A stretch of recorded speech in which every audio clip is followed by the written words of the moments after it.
नमस्कार, IND special संघ की नजर में आपका स्वागत है। मैं हूं सुनील श्रीवास्तव। जी हां, 2023 और 24 यानी विधानसभा और लोकसभा चुनाव को लेकर जहां भाजपा और कांग्रेस की नजरें विधानसभा सीटों के अलावा अपने प्रत्याशियों या यूं कहें विधायकों के परफॉर्मेंस पर है, तो वहीं एक नजर संघ की भी इन तमाम सीटों पर है। लेकिन संघ अब विशेष फोकस कर रहा है उन सीटों पर जहां कांग्रेस का वर्चस्व है या यूं कहें जहां कांग्रेस का दबदबा है। कांग्रेस के प्रभाव वाली सीटें अब संघ की नजर में हैं और यही वजह है कि खास तौर पर ग्वालियर अंचल की हम बात करें तो यहां पर ग्वालियर चंबल क्षेत्र की कई विधानसभा सीटें हैं जहां पर पिछली बार बीजेपी का परफॉर्मेंस अच्छा नहीं था और कांग्रेस को जहां पर विजय मिली थी, अब उन सीटों पर संघ की नजर है। संघ ने अपने काम को लेकर भी नए सिरे से बदलाव किया है। अगर हम बात करें तो भिंड जिले में 2 जिले कर दिए हैं, लाहार को एक अलग जिला संघ ने अपने हिसाब से बनाया है और लाहार में जो प्रचारक हैं उनकी तैनाती भी कर दी है। मध्य प्रदेश के लगभग जो संघ के लिहाज से हम बात कर रहे हैं 1.5 दर्जन से ज्यादा स्वयं सेवकों या प्रचारकों की तैनाती भी संघ ने कर दी है। यानी 23 और 24 के लिहाज से संघ अपना होमवर्क कर रहा है, जमीन मजबूत करने की कोशिश कर रहा है। तो आज हमारा मुद्दा यही है, संघ की नजर। उसके पहले हम सुनाते हैं कि इस पूरे मामले पर कांग्रेस और बीजेपी ने क्या कहा।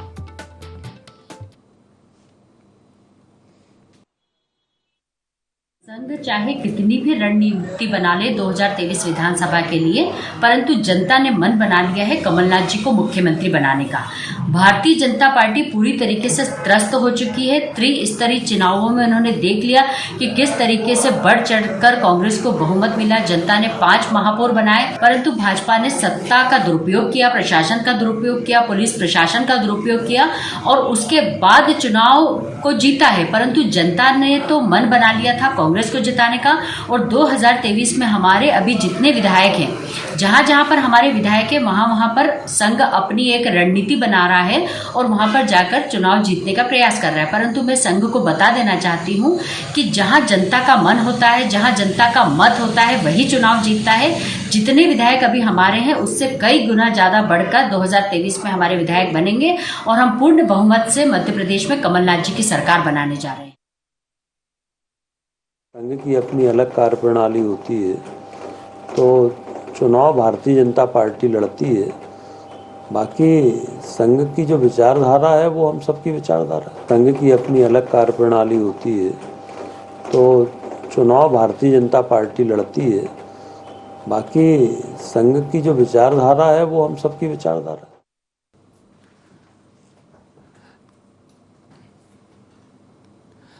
चलिए, तो संघ को लेकर अब जिस प्रकार से कांग्रेस और बीजेपी का कहना है कि कांग्रेस जब कह रही है कि संघ कितनी भी तैयारी कर ले लेकिन आएंगे कमलनाथ ही, वहीं बीजेपी जरूर ये कह रही कि संघ की विचारधारा उनकी विचारधारा है।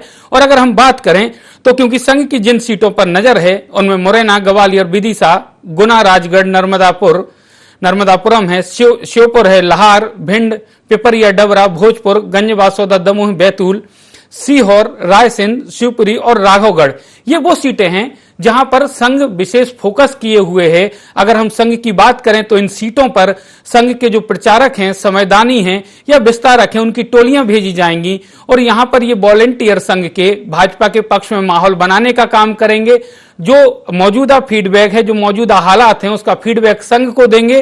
और इसके अलावा जो बीजेपी में लगातार गुटबाजी बढ़ रही है जिला स्तर पे, उस गुटबाजी को कैसे खत्म किया जाए इसका रास्ता भी ये वॉलेंटियर सुझाएंगे। यानी संघ बहुत महत्वपूर्ण भूमिका में इस दौरान अब उतर रहा है। और साथ ही क्योंकि बेहतर तरीके की बात करें, बेहतर नेटवर्क की बात करें तो संघ ने नए सिरे से अपने मध्य भारत प्रांत में कुछ पुनर्गठन किए हैं। जिस प्रकार मैंने कहा, पहले ही कहा कि भिंड को अलग करते हुए एक नया जिला लाहार बना दिया है संघ ने। तो कुल मिलाकर कामकाज के विस्तार के साथ, विभाजन के साथ अब संघ अपना पूरा होमवर्क कर रहा है, सियासी जमीन तैयार कर रहा है। और यहां पर जिस प्रकार के संघ के वॉलेंटियर मैदान में आएंगे तो उससे माना जा रहा है कि बीजेपी के पक्ष में माहौल बनाने के साथ साथ जो मौजूदा सरकार को लेकर कहीं कहीं नाराजगी है या संगठन में जिस प्रकार से हम देख रहे हैं कि गुटबाजी है, उस गुटबाजी को खत्म करने का काम संघ के वॉलेंटियर करेंगे, उसका रास्ता संघ के वॉलेंटियर सुझाएंगे। तो कुल मिलाकर कांग्रेस के लिए जरूर ये चिंताजनक हो सकता है, क्योंकि लाहार की हम बात करें, आखिरी बार 1985 में बीजेपी के वहां से विधायक जीते थे। 1990 की बात करें तो गोविंद सिंह, जो डॉक्टर गोविंद सिंह है, वो जनता पार्टी के सिंबल पर वहां से चुनाव जीते थे और उसके बाद से लगातार डॉक्टर गोविंद सिंह पिछली 6 बार से कांग्रेस के सिंबल पर लाहार से जीतते आ रहे हैं। यानी लाहार भी एक महत्वपूर्ण सीट है संघ के लिए, बीजेपी के लिहाज से भी अगर हम बात करें, क्योंकि लाहार की इस चुनाव में भी बात करें नगरीय निकाय में, तो बीजेपी वहां पर खाता नहीं खोल पाई नगर परिषद में। 15 में से जो पार्षद हैं 13 कांग्रेस के और 2 निर्दलीय वहां जीते हैं। तो संघ का विशेष फोकस अब कांग्रेस वाली सीटों पर है। चलिए, हमारे साथ जुड़ चुके हैं चर्चा करने के लिए चिंतामणि मालवीय जी, जो कि प्रदेश उपाध्यक्ष हैं, पूर्व सांसद है। स्वागत है चिंतामणि जी आपका। जी नमस्कार सर, संघ की नजर है अब, क्योंकि आप भी संघ से काफी नजदीक हैं, संघ से जुड़ाव सीधा आप किया है और आप भी कहीं ना कहीं सरकारी नौकरी छोड़कर सियासत में आए थे। तो संघ जिस प्रकार की अब रणनीति तैयार कर रहा है, आरएसएस होमवर्क कर रहा है, जो कांग्रेस के प्रभाव वाली सीटें हैं उन पर फोकस है अब कांग्रेस संघ का। मुझे लगता है कि ऐसा कुछ नहीं है। संघ का कार्य जो समाज सेवा है, समाज का जागरण करना है और एक सामाजिक संगठन है संघ। तो उसका कोई राजनीतिक उद्देश्य हो या आर्थिक या राजनीतिक जीत हार से वो कहीं प्रभावित होते हो, ऐसा नहीं है। संघ का ऐसा कोई एजेंडा, ऐसा कोई उद्देश्य, ऐसी कोई योजना, कोई प्लानिंग नहीं है। ये मुझे लगता है कि कोई अन्यथा समाचार है। और संघ किसी भी चुनाव में कभी ऐसा तो नहीं होता है कि संघ ने इसका टारगेट लिया है और ये बिल्कुल जीत करके देना है। संघ भारतीय जनता पार्टी का कोई सबऑर्डिनेट संगठन नहीं है। भारतीय जनता पार्टी अपने क्षेत्र में काम करती है, संघ व्यक्ति निर्माण का काम करता है, संघ वही करता है और वही करेगा। बिल्कुल, हम मानते हैं मालवीय जी कि संघ व्यक्ति निर्माण का काम करता है, सामाजिक रचनात्मक जो कार्य हैं समाज के उनका कार्य करता है। लेकिन कहीं ना कहीं जिस प्रकार से कांग्रेस लगातार कहती है, अब अगर हम भिंड की बात करें तो भिंड एक जिला हुआ करता था मध्य भारत प्रांत में, लेकिन अब संघ ने वहां 2 जिले बना दिए हैं, लाहार को भी एक जिला बना दिया है और वहां पर प्रचारक की तैनाती भी कर दी गई है। तो ये माना जा रहा है, क्योंकि पिछले 7 बार से तो वहां पर बीजेपी की कोई जो विधायक है वो ही नहीं है। 6 बार से डॉक्टर गोविंद सिंह है वहां से जीत रहे हैं और कई सीटें हैं जहां पर संघ का विशेष फोकस है। यहाँ जहां दायित्व संघ ने बदले हैं वो सारे सीटें या विधानसभा क्षेत्र कांग्रेस के प्रभाव वाले हैं। सर देखिए, हम राजनीतिक अनुमान और राजनीतिक कयास कुछ भी लगा सकते हैं, लेकिन संघ का जो वेल स्ट्रक्चर्ड है, वेल स्टेब्लिश ऑर्गेनाइजेशन है और ऐसी स्थिति में संघ को अपने कार्य विस्तार की दृष्टि से जहां आवश्यक होता है वहां नई भौगोलिक संरचना कर दे हैं, संघ भी करता है। इवन जहां भी आपकी जानकारी में हो तो जो क्रिश्चियन मिशनरियां है वो भी अपनी अपनी अनुसार, आवश्यकता के अनुसार धर्म प्रांत बनाते हैं जी, और वो अपनी योजना से काम करते हैं। तो इसका कोई राजनीतिक उद्देश्य या राजनीतिक दृष्टि से नहीं किया गया है। ये केवल उनके कार्य विस्तार की दृष्टि से कि भाई हमें कहाँ सहूलियत होती है। कई बार जैसे मैं उदाहरण दूं कि हमारे यहाँ आगर तो जिला अभी 8 साल 10 साल हुए या जी उसे बनाए जी, लेकिन उसके पहले आगर का जिला संघ की दृष्टि से 20 साल पहले से है। तो ऐसा नहीं कहा जा सकता। वो भौगोलिक दृष्टि को देखते हुए, कार्य विस्तार और कार्य की सरलता को देखते हुए अपने सांगठनिक, उसको, वो कोई प्रशासनिक जिला नहीं होता है, वो सांगठनिक जिला होता है कि हम कैसे एक व्यक्ति बीच में रहकर के आसपास के ग्रामीण क्षेत्रों को भी या कोई भी हम संगठन में किस तरह काम कर सकें। तो मुझे लगता है कि कयास लगाना पत्रकारों का अधिकार है, उनका धर्म है और वो सारा कर सकते हैं, लेकिन इसमें कोई राजनीतिक दृष्टि मुझे तो नजर नहीं आती है। संदीप जी, जिस प्रकार से संघ के लिहाज से हम बात करें तो अभी कुछ दिन पहले ही संघ ने मध्य भारत प्रांत में थोड़ा सा बदलाव किया है। भिंड जिले को 2 भागों में कर दिया है, लाहार को एक अलग जिला बना दिया है, प्रचारक की वहां नियुक्ति कर दी गई है और लगभग 1 दर्जन प्रचारकों के कार्य में परिवर्तन किया गया है। खास तौर पर वो सीटें हैं जहां पर कांग्रेस का प्रभाव है। तो ऐसे में राजनीतिक अगर हम देखें या राजनीतिक दृष्टि से देखें तो कहीं ना कहीं 23 और 24 के जो चुनाव हैं, संघ उस लिहाज से माहौल तैयार कर रहा है, या जिस प्रकार से कहा जा रहा है कि जो लगातार बीजेपी में शिकायतें आ रही हैं, गुटबाजी की शिकायतें हैं, उसकी स्टडी करके और कहीं ना कहीं संघ उसका कोई रास्ता सुझाएगा। देखिए सुनील जी, आप एक चीज मान लीजिए, जैसा अभी हमारे पूर्व वक्ता कह रहे थे जी संघ सीधे तौर पर तो कोई राजनीतिक गतिविधि नहीं करता, बिल्कुल ये बिल्कुल, लेकिन ये भी बिल्कुल सही है कि बीजेपी के लिए जमीन तैयार करने का काम भी संघ करता है, जी। इसे भी नहीं नकारा जा सकता है। खुले तौर पर नहीं है, लेकिन काम तो वो जिस लाइन पर संघ बढ़ता है उसके पीछे चलती है बीजेपी। जहां तक आपने कहा कि वो विधानसभा सीटें जहां कांग्रेस का प्रभाव है उन पर संघ का ज्यादा जोर है, तो बीजेपी तो अपना राजनीतिक तौर पर जो उसके क्रियाकलाप है वो चलते रहते हैं, चाहे बूथ विस्तारक अभियान हो, चाहे बैठकें हो, संगठन के काम हो, लेकिन जमीनी जो रिपोर्ट है बीजेपी की, वो रिपोर्ट पूरी संघ तैयार करता है। और संघ ने उन इलाकों में अपना दखल या यूं कहें कि गतिविधियां और बढ़ाने का इरादा किया, क्योंकि घोषित तौर पर तो कोई चीज अपने पास नहीं है जिससे हम कह सकें कि संघ इस तरह से काम करने वाला है। संघ अपने तरह से काम करता है, और ये बिल्कुल सही है कि 2023 और 24 महत्वपूर्ण चुनाव है प्रदेश और देश दोनों के लिए, तो संघ की गतिविधियां मध्य प्रदेश में तेजी से बढ़ रही हैं। और जैसा आपने भिंड का उदाहरण दिया, तो लाहार जो इलाका है वो डॉक्टर गोविंद सिंह कई मर्तबा से वहां चुनाव जीत रहे हैं जी। तो चिंता का विषय तो ये रहती है, क्योंकि बीजेपी किससे जुड़ा है? संघ से। तो संघ वो माहौल बनाने की कोशिश करता है जो बीजेपी को सत्ता को आगे बढ़ाने का काम करे, क्योंकि संघ जिन एजेंडों को लेके, हिंदुत्व को लेके, जिन चीजों को आगे बढ़ता है वो सत्ता में आके तो बीजेपी ही कर सकती है ना जी। संघ तो नहीं कर सकता। लिहाजा बीजेपी की मजबूती के लिए संघ ये गतिविधियां कर रहा है, जमीन पर बदलाव भी कर रहा है, तैयारी भी कर रहा है 2023 की। संघ के लोग भले ना माने, क्योंकि वो राजनीतिक दल नहीं है, सामाजिक संगठन है, समाज के लिए काम करता है, लेकिन कहीं ना कहीं उसके साथ जुड़ा हुआ बीजेपी है, तो उसके लिए तो काम कर ही रहा है संघ। ये बातें तो सामने आ ही रही हैं। मालवीय जी, जिस प्रकार से संदीप जी ने भी कहा कि प्रत्यक्ष नहीं लेकिन कहीं ना कहीं अप्रत्यक्ष तौर पे तो जमीन तैयार करता ही है, सामाजिक क्षेत्र में भी चलिए हम मान लेते हैं कि सामाजिक क्षेत्र में संघ काम करता है, लेकिन जो सामाजिक व्यक्ति होते हैं या जो समाज से फीडबैक मिलता है, कहीं ना कहीं राजनीतिक बदलाव या फिर पार्टी में किस प्रकार के बदलाव होने चाहिए, क्या नीतियां होनी चाहिए, क्या नियम होने चाहिए, कहीं ना कहीं फीडबैक तो मिलता ही है सर। हाँ, स्वाभाविक है, ये इस देश में रहने वाले प्रत्येक नागरिक का अपना विशेषाधिकार है कि वो अपने राजनीतिक मंतव्य रखे, अपनी राजनीतिक रुचि रखे, अपने राजनीतिक सिद्धांत रखे, और उनकी आवश्यकता के अनुसार किसी इस या उस पार्टी को कोई प्रत्यक्ष ना सही वोट देने का अधिकार या उसके लिए कुछ समर्थन देने का अधिकार तो ये प्रत्येक व्यक्ति का है। तो ये संगठन के तौर पे कोई सोचा समझा नहीं है, ये वैयक्तिक स्तर पर कुछ भी हो सकता है, लेकिन इसमें संगठन का कोई जिम्मेदारी हो ऐसा कोई भाव यहाँ नहीं है। ये एज ए पर्सन है, नॉट एज ए ऑर्गेनाइजेशन। जी, हम भी डायरेक्ट इन्वॉल्वमेंट की बात ही नहीं कर रहे हैं, क्योंकि हमें भी मालूम है कि संघ किस प्रकार काम करता है और बीजेपी का काम करने का तरीका क्या है।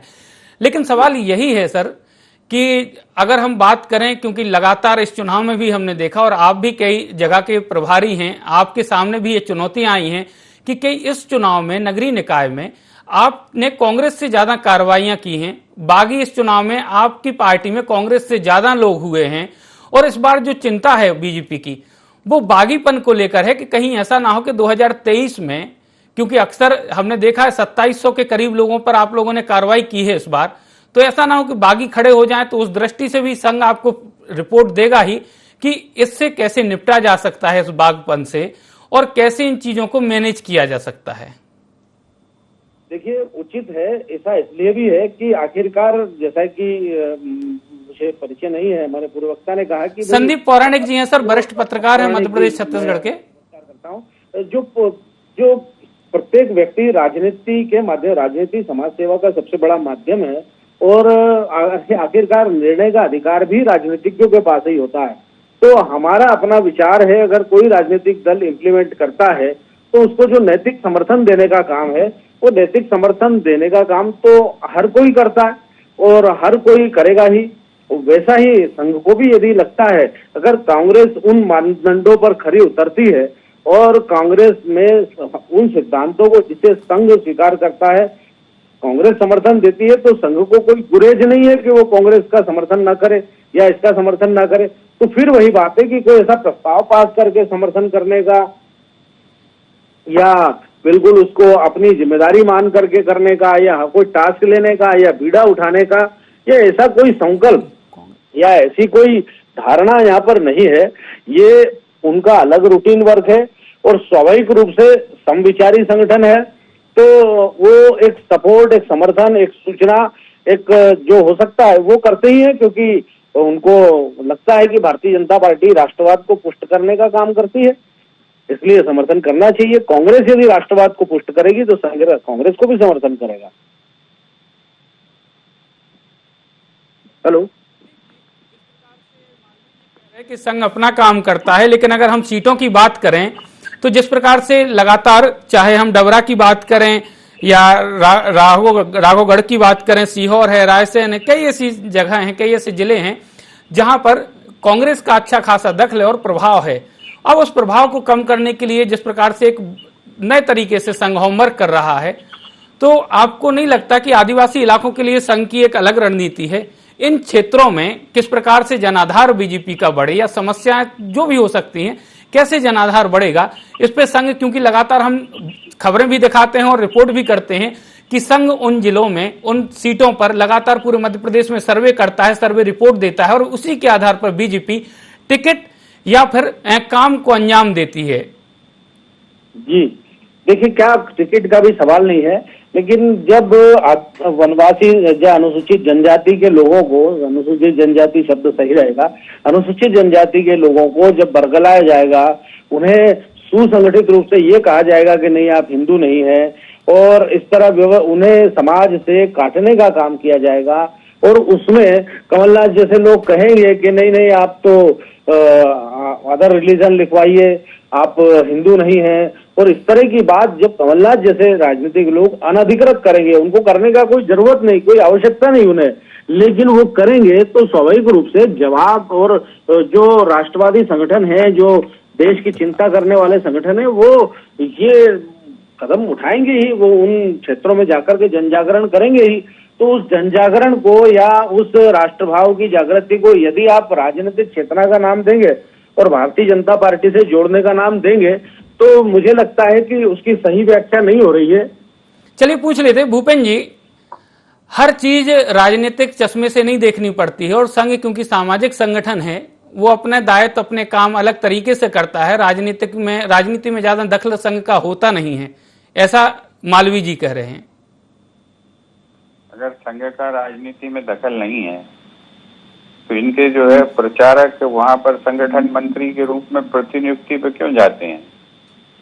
अगर संघ का राजनीति से कोई लेना देना नहीं है तो केवल भारतीय जनता पार्टी की राजनीति को मजबूत करने के लिए वो जो है काम क्यों करते हैं? अगर संघ का राजनीति से लेना देना नहीं है तो रोज अखबारों में खबरें क्यों छपती हैं? आज ही खबरें छपी हैं कि संघ क्लास लेगा, संघ मंत्रियों को कसेगा, संघ मंत्रियों को निपटाएगा, मंत्रियों को फटकारेगा। ये काम संघ क्यों करता है? जब आप सांस्कृतिक संगठन हैं तो ये सब चीजें क्यों कर रहे हैं? इसलिए कर रहे हैं कि आप पीछे के रास्ते से सत्ता का दोहन करना चाहते हैं, बिना जिम्मेदारी वहन किए हुए सत्ता का लाभ उठाना चाहते हैं। बदनामी होगी तो भारतीय जनता पार्टी की होगी, संघ जो है पाक साफ बना रहेगा, मजे पूरे संघ लूटेगा। ये जो राजनीति है, और मैं आपसे निवेदन करना चाहता हूँ कि जब 1948 में सरदार वल्लभ भाई पटेल ने संघ के ऊपर प्रतिबंध लगाया था, तब संघ ने जो है हलफनामा देकर, जो अपना शपथ पत्र देकर ये सरकार को दिया था, आश्वस्त किया था कि वे किसी राजनीतिक गतिविधि में हिस्सा नहीं लेंगे, एक जो है सुगठित और जो है पंजीकृत संस्था चलाएंगे। लेकिन जो है अब उससे बचने के लिए उन्हें ये प्रयोग करना पड़ता है, रोज रोज बयान देने पड़ते हैं कि हम राजनीतिक संगठन नहीं है। राजनीति तो पूरी संघ ही कर रहा है, और संघ जब कर रहा है राजनीति तो खुल के आए मैदान में, अपने एजेंडे पर चुनाव लड़े। क्यों जो है एक दुशाला ओढ़ के राजनीति में आते हैं? ये बात सार्वजनिक होना चाहिए। अभी जो है चिंतामणि जी कह रहे थे कि आदिवासियों को ऐसा बरगलाया जाता, वैसा बरगलाया जाता। आपको ये बताना चाहिए कि आप इतने सालों तक आदिवासियों को वनवासी क्यों कहते रहे? क्या वो अकेले वनवासी हैं या इस देश की मूल जातियां हैं? इस देश की धरती के रहने वाले मूल निवासी हैं। जब जो है पूरे दुनिया में एबोरिजिन्स के संरक्षण की बात चलती है, तब आप उन्हें वनवासी कह के दरकिनार करना चाहते हैं। शुरुआत आप करते हैं और दूसरा जब उनके संरक्षण की बात करता है तो उन्हें गाली देने लगते हैं। ये काम कौन कर रहा है, इसका जवाब देना चाहिए। आज जब जो है प्रकृति पूजक हैं लोग और प्रकृति की पूजा करते हैं, देश में जब हमारा जो सनातन धर्म है उसने को स्वीकार कर रखा है, वो हर चीज को जो है वो अपने गुरु को जगत का गुरु मानता है, चर अचर वंचर जलचर सबका गुरु मानता है। प्रकृति प्रेम का जो है धर्म हमारा है, उस धर्म को आप जो है संकीर्णता के दायरे में घसीटने का काम करते हैं और उसके बाद कहते हैं कि हम अच्छा काम कर रहे हैं। ये व्यक्ति निर्माण है क्या कि आपके लोग राजनीति में जाकर और राजनीति को प्रभावित करते हैं? आज ये हर आदमी इस प्रदेश का क्या देश का जानता है कि भारतीय जनता पार्टी की स्वतंत्र हैसियत 0 है। अगर वो संगठन मंत्री हड़का देता है तो सारे जो है नेता लाइन में खड़े हो जाते हैं। तो सबसे सर्वशक्तिमान कौन है? सर्वशक्तिमान तो संघ है। संघ जो है बिग बॉस है और बिग बॉस के इशारे पर ही सारा काम चलता है। ये देश को समझाने की जरूरत थोड़ी है, तो देश का बच्चा जान चुका है। तो निरंतर ये प्रलाप करना, झूठ बोलना कि साहब हमारा कोई राजनीति से रिश्ता नहीं है, इसको करने की अब आवश्यकता ही नहीं है। जो चीज सब जानते हैं उसको बार बार जो है डिनाई करने का औचित्य क्या है? बोलो कि हम राजनीति करते हैं और ये हमारा एजेंडा है, इस एजेंडे पर हम काम करेंगे, जनता को अच्छा लगेगा, जनता आपको वोट दे देगी, आप खूब राज करिए। बिल्कुल भूपेंद्र सिंह जी ने और पीछे के रास्ते से लाभ उठाने की कोशिश है, ये लोकतंत्र में उचित नहीं है और सही नहीं है। भूपेंद्र सिंह जी ने भी यही कहा है कि संघ की विचारधारा हमारी विचारधारा है। मालवीय जी, भूपेंद्र गुप्ता जी ने जितने भी आरोप लगाए हैं या जो बात कही है उनका जवाब। देखिए, भूपेंद्र गुप्ता जी बहुत विद्वान व्यक्ति हैं, उन्होंने बड़े तर्कों से बात करी, लेकिन मेरा फिर वही सवाल है कि कांग्रेस की एक परेशानी है कि वो हर राष्ट्रवादी संगठन को, हर राष्ट्रवादी तत्व को नुकसान पहुंचाने का काम करती है और वो चाहती है कि सारे लोग मिलकर के केवल उसका समर्थन करें और कोई भी विपक्ष रहे ही ना, कोई विपक्ष को शक्ति देने वाली ताकतें न रहे, किसी और का कोई विचार ही ना हो। देखिए कितने आप विचारों, चूंकि वैचारिक संघर्ष है तो विचारों को पढ़ना पड़ेगा। आप उनकी ध्वनि सुनिए, वो कह रहे हैं कि नहीं ये तो प्रकृति पूजक है। आज भी भूपेंद्र गुप्ता जी का वक्तव्य है प्रकृति पूजक है और आदिवासी दिवस की बात ये लाए और आदिवासी दिवस में ये बिरसा मुंडा से इनको घृणा है, इनको और जो अनुसूचित जनजाति के राजा महाराजा है, बड़े नायक है, उनसे इनको घृणा है। ये उनको मान नहीं देंगे, ये मान किनको देंगे कि अंतर्राष्ट्रीय आदिवासी दिवस है जहां पर वहां के मूल निवासियों को अमेरिका ने मार करके खत्म कर दिया, वो कॉन्सेप्ट ये यहाँ लगाना चाहते हैं। अब देखिए वैचारिक संघर्ष उसकी बारीकी को पढ़िए कि ये चाहते कि नहीं जो बाहर से आए हैं ये सब मूल निवासी ये हम सब बाहर से आए। तो ये जो विभाजन की बात कांग्रेस करती है ये इसकी परेशानी है। और आप ऐसे में जब संघ जोड़ने की बात करता है तो फिर इन्हें परेशानी होती है, क्योंकि कांग्रेस केवल और केवल विभाजन पर जिंदा रहती है। समाज जितना विभाजित होगा उतनी कांग्रेस पावरफुल होगी। आप देखिए कभी भी कांग्रेस हिंदू मुस्लिम एकता की तो बात करती है लेकिन कभी हिंदू एकता की बात नहीं करती, क्योंकि जैसे ही हिंदू एकता की बात करती इनको परेशानी हो जाती है, भाई हिंदू कहां से एक हो जाएंगे, हिंदू एक हो जाएगा तो हमको वोट देगा कौन। तो आप उनकी चालाकियों को, इनकी बारीकी को समझिए। तो इसलिए इनको संघ से घृणा है, इनको संघ से नफरत है। भाई कोई व्यक्ति कहीं भी काम कर सकता है, राजनीतिक पार्टी में, किसी भी राजनीतिक पार्टी में। और क्या ये आदर्श स्थिति नहीं है कि कोई व्यक्ति कहीं जाकर के राजनीतिक पार्टी में काम करता है और निर्लिप्त रहता है? तो ये तो आप अपनी राजनीतिक पार्टी को देखिए कि किस तरह 2000 करोड़ की संपत्ति 50 लाख में हड़पने की प्रक्रिया चल रही है। भूपेंद्र जी, आदिवासियों की बात हो रही है। कमलनाथ जी 9 अगस्त को आदिवासियों के बीच जा रहे हैं और आपकी पार्टी के जितने भी आदिवासी नेता हैं, विधायक हैं, वो भी जा रहे हैं। मकसद, मंशा और कार्यक्रम क्या है? देखिए ये मैंने प्रारंभ में कहा आपको कि कांग्रेस विभाजन चाहती है। मैं भूपेंद्र गुप्ता जी से सवाल है सर। अब ये मालवीय जी, मेरा भूपेंद्र गुप्ता जी से सवाल है। ये जो है इसलिए उसको मनाने जा रहे हैं क्योंकि ये पूरे विश्व में मनाया जा रहा है, ये अकेले भारत में नहीं मनाया जा रहा है। और जहाँ जहाँ पूरी दुनिया में जो इंडिजिनस लोग हैं उनके गौरव का ये दिवस है। आपसे मैं ये सवाल करना चाहता हूँ, मालवीय जी बहुत ही चिंतक व्यक्ति हैं, कि अगर आपको जो है इतनी तकलीफ है तो फिर क्यों प्रचारित कर रहे हैं कि मुर्मू जी आदिवासी हैं, मुर्मू जी आदिवासी हैं? अब तो वो देश का गौरव है, इस देश की जो है राष्ट्रपति हैं। एक एक व्यक्ति का, वो हिंदू, मुसलमान, ठाकुर, ब्राह्मण, बनिए, सबके गौरव है वो। तो क्यों उनको एक जाति विशेष की संकीर्णता में बांध रहे हैं? सोच किसकी छोटी है? कौन जो है खांचों में तोड़ रहा है? इस देश में ये पहली राजनीतिक पार्टी है और पहला राजनीतिक सोच का ये संगठन है उसने कोविद जी को जो है कोरी के रूप में प्रचारित किया, उनको राष्ट्रपति के रूप में प्रचारित जी को जो है राष्ट्रपति नहीं कर रहे हैं, उन्हें आदिवासी के रूप में महिमा मंडित कर रहे हैं। ये उचित है क्या? कौन बांट रहा है देश को? आप बांट रहे हैं देश को। किसने भाषण दिया था पटना की रैली में जाके कि मेरी माँ तो जो है बर्तन धोती थी और मैं जो है ओबीसी का आदमी हूँ? और बात करते हैं कांग्रेस की, कांग्रेस तो ऐसे भाषण देती नहीं है, ना कांग्रेस इस तरह की चर्चा। संदीप जी, बात नजर से शुरू हुई कि संघ की नजर कांग्रेस की सीटों पर है और जात पात से लेकर तमाम जो मुद्दे हैं उन तक आ पहुंची है। कमलनाथ जी भी 9 तारीख को आदिवासियों के बीच जा रहे हैं, संघ भी आदिवासियों के बीच बड़ा काम कर रहा है, बीजेपी भी लगातार आदिवासियों को साधने की कोशिश कर रही है, लगातार कार्यक्रम हो रहे हैं। सुनील जी, आप ये मान लीजिए दोनों राजनीतिक दलों का लक्ष्य एक है, ज्यादा से ज्यादा वोट पाना। जब आदिवासियों के दिवस की बात आई तो आदिवासियों की बात होने लगेगी, परशुराम जयंती आएगी तो ब्राह्मणों की बात होने लगेगी, चित्रगुप्त की जयंती आएगी तो कायस्थों की बात होने लगेगी। राजनीतिक दलों का शगल हो गया है कि जब जिसका अवसर आता है, जिसका त्योहार आता है, उसको धूमधाम से मनाइए और भूल जाइए, क्योंकि उस दिन उस व्यक्ति को, उस समाज को ये लगे कि राजनीतिक दल उसके लिए बहुत कुछ सोचते हैं। क्या वाकई में स्थितियां उतनी बदली हैं आजादी के बाद जितनी बदलनी चाहिए?